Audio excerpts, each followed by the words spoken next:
A lot of famous recipes are claimed to be made with love, but what's a dish that's probably made with hatred?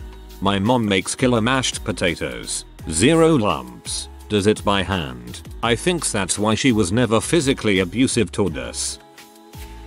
I just finished working with a chef whilst his sous chef was away. I'm not trained in cooking at all and they paid me minimum wage, but he still expected finesse and was abusive to all the staff, most of them minors. I was told off for making only 1 carrot salad starter when we needed 2. We didn't. I made that fiddly little salad with so much hatred. When the food was sent it became obvious there was only 1 on order, so I asked several times, oh is that 1 for later then, and he just refused to answer.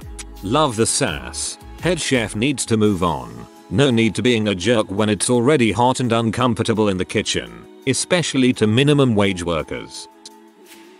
My year 8 cooking teacher, who was presumably rented from the Institute of British Stereotypes or something, suggested adding both Heinz baked beans and Marmite to the same lasagna to make it healthier. So, probably that. And to think I was upset about our school's lasagna containing peas.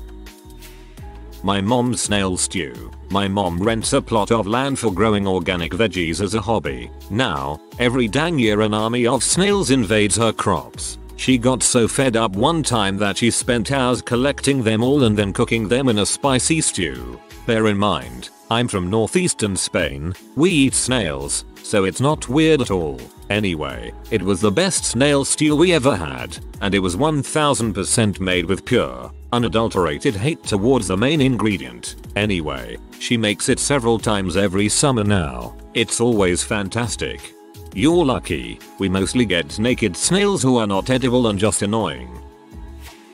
Worked in a Chinese restaurant for 3 years. They had Hainanese chicken rice, poached chicken, on the menu. We'd prep the chicken in the morning and fridge it. When the orders came in, we would pour chicken stock from a perpetual stock vat into the dish and let it soak, then drain, repeat a few more times until the chicken was piping hot. The draining was done by hand, so you had to press your palm against the chicken and flip it almost vertically so the stock drains back into the vat. First round draining was okay because the chicken was cold, so the stock came out slightly above warm. Second round and third round was just fire. Reason we did it by hand was because the chicken was already cut into presentable form and using a sieve or spider would result in breaking, imprinting the skin or disturbing the presentation. I never managed to desensitize my hands in those 3 years, so it was just painful throughout.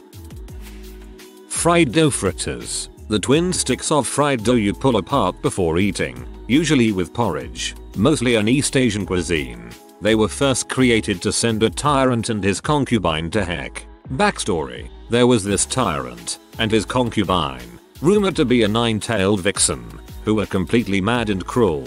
They invented new torture techniques to try on opposing court members and have been known to brutalize civilians for fun. No one could retaliate, so they defaulted to an old superstition.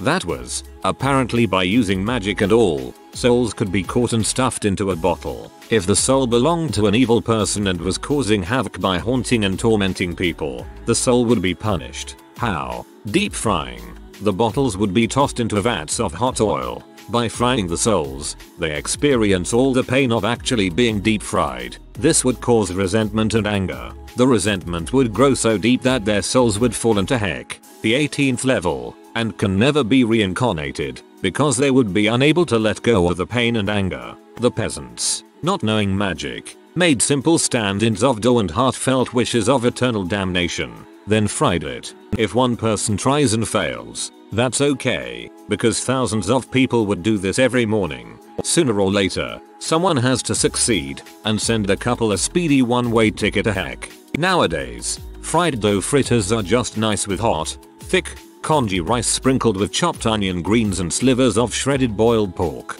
That seems ripe for some heck girl shenanigans. In the act of deep frying this soul, your own anger has inflamed beyond reason. You too shall now be condemned to the 18th heck. Once ate a pudding made of vegetables in my school cafeteria. That thing looked like green goo put together with some cooked eggs and slime. I swear I tried to eat that thing and end up gagging every time I took a bite. I can't even remember its flavor, but it was bad. So that vegetable pudding was definitely made with hate, or maybe school cafeteria's food in general. School cafeteria food is made with resigned indifference and engineered to be as cost effective as possible. The result is a soulless abomination that can somehow be too salty and bland at the same time. Extreme hot sauces. They're not made for flavor or enjoyment. They're designed to destroy the mouth, stomach and butthole of whoever eats it.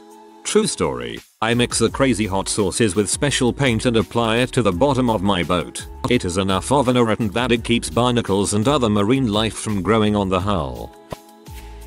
In Titus Andronicus, the play by Shakespeare, there is the famous pie. From Wiki, when tomorrow is gone, Titus has them restrained, cuts their throats and drains their blood into a basin held by Lavinia. Titus morbidly tells Lavinia that he plans to play the cook, grind the bones of Demetrius and Chiron into powder, and bake their heads. When the emperor calls for Chiron and Demetrius, Titus reveals that they have been baked and the pie Tamora has just been eating. For context, Demetrius and Chiron raped Titus' daughter, Lavinia. Then they cut off her hands and cut out her tongue so she couldn't tell anyone who did this to her. He served the above mentioned meat pie to their mother, Tamora. Shakespeare had a goth phase. Zermina is a Polish soup made out of blood that is traditionally served by a girl's parents to her fiancé when they didn't like him. So this soup is literally made with hatred in mind. Homemade Samoa Girl Scout cookies. You take caramel and toasted coconut, then try to spread it on a dry crumbly sugar cookie. The coconut caramel mixture sticks to everything except the freaking cookies, which split way too easily. After several hours and a lot of yelling, I finally had about 10 usable intact cookies. Never again.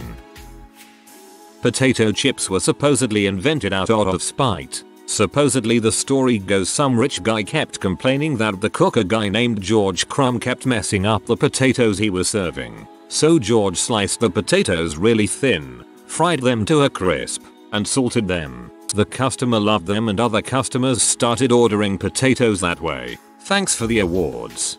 He couldn't murder the customer, but he sure AF could kill that potato. There's this shop in Chinatown in Singapore that one of my so-called friends took me to. He took me and another guy there. After one bite of the noodle the guy ordered for us, our eyes drowned into tears, our tongues disintegrated, our sweat glands just let it torrent out all over. It was the most agonizing experience we had ever had in our life. The guy who took us there and the shop owner were just there laughing at us. I swear that bowl of whatever it was made with pure malice. A lot of food in Singapore is popular largely because of good chili. How is Nashville hot chicken not the top answer here? The story goes something like a wife found out her husband was cheating and wanted to punish him. Dumped all her cayenne into a fried chicken dish. Unfortunately for her, he loved it, but literally made with hatred. When I was 8, I used to eat cucumbers daily, and my sister knew this, and she despised me for stealing her parents away from her. Lady, we're siblings, the heck are you talking about? So she cut out the middle of the entire cucumber, filled it with chili powder, told my mom I'll give him his cucumbers today, and force-fed me the cucumber. 10/10 worst experience. Jesus.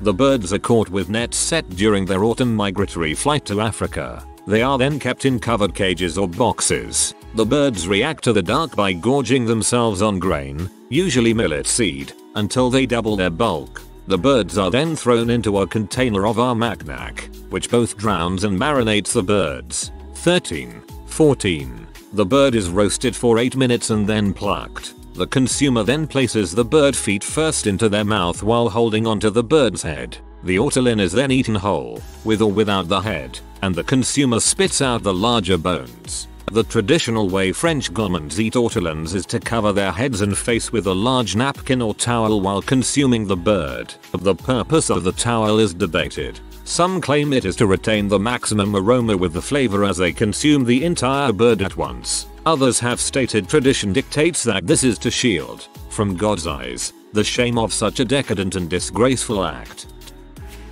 My mom hates roasting chickens for some reason, and I loved eating them as kid, which eventually caused her to sigh and answer stupid chicken when I asked what was for dinner once. maybe 12 yo. Much to my delight, roasted chickens are still called stupid chicken in my family. I'm 34 now and do most of the stupid chickens with my husband. Cooked with hate, eaten with love. Those fruit salads that are just bits of fruit and layers of mayo and whatever else. I read about those recently on a food related Reddit post. Wait. Fruit in mayo. That sounds beyond revolting.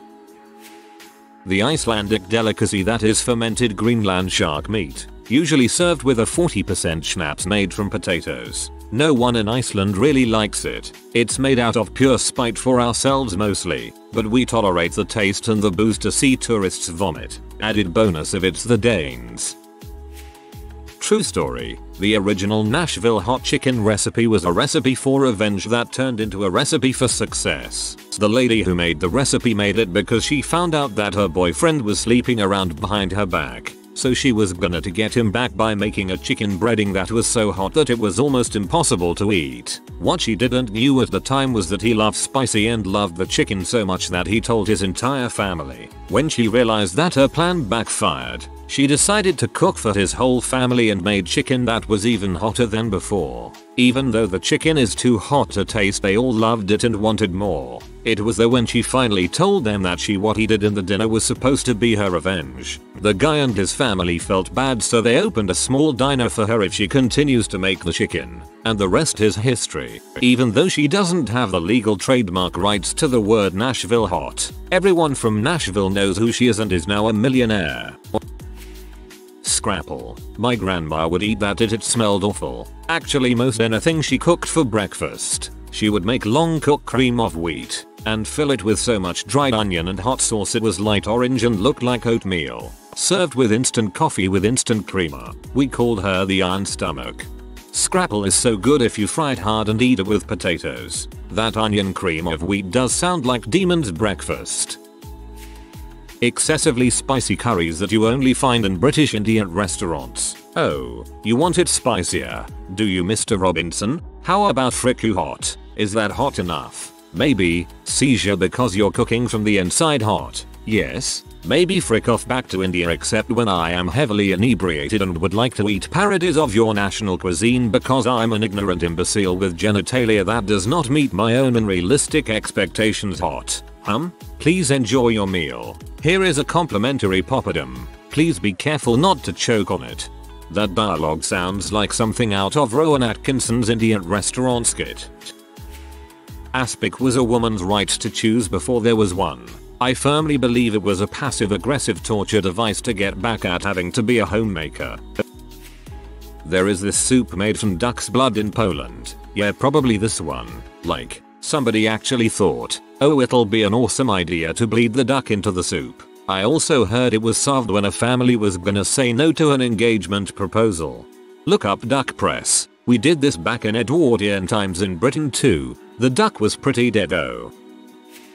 Lamb's fry and onion. Nope, the smell sets me off now, yet my ex-mill always made it every dang time I had to visit for dinner. Every dang time. Yes, she truly hates me and tried to serve me a huge plate knowing full well it wasn't happening. I'd go outside, winter or summer, and wait. Every dang time over 18 years. Crepes, those things are so good, but I remember my mom trying to make us some. We had a crepe machine and it took forever to get one right, so we would be starving, watching her try over and over to get them thin enough. By the end, we were grumpy and just wanted to eat, and my mom was grumpy from trying to get them just right. Crepes are the freaking worst. Every time I make them I spend the entire time thinking how much less work pancakes are. Foie gras. Some sick bastard must have been angry enough to force fatty substances down a poor goose's throat until its fat and liver is exploding.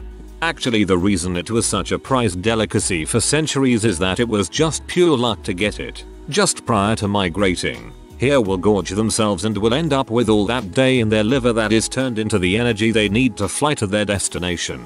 If a hunter managed to get one in such a state, it was extremely rare. Anything with licorice. Probably also prune burgers. You chop up prunes, mix them with beef, season the beef so the prune sweetness won't overwhelm the meat, and then feed it to people during a business meeting. Somebody's gonna need to poo for sure. This one creme brulee I ordered. It was frozen. I told the waiter, who sent it back. Next, I hear a bunch of swearing from the kitchen. Something about how it's supposed to be that way, followed by the slam of a microwave door and soon after a beep. Creme brulee comes back out, half frozen half hot.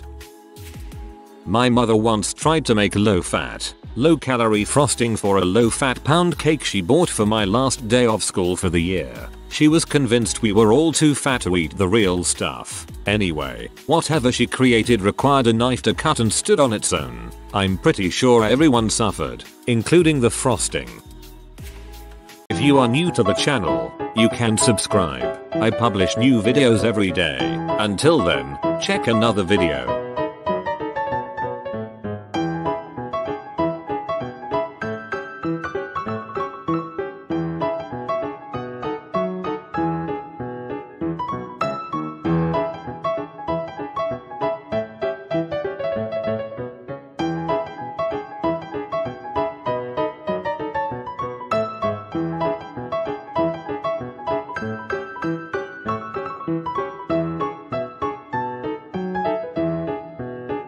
Bye for now.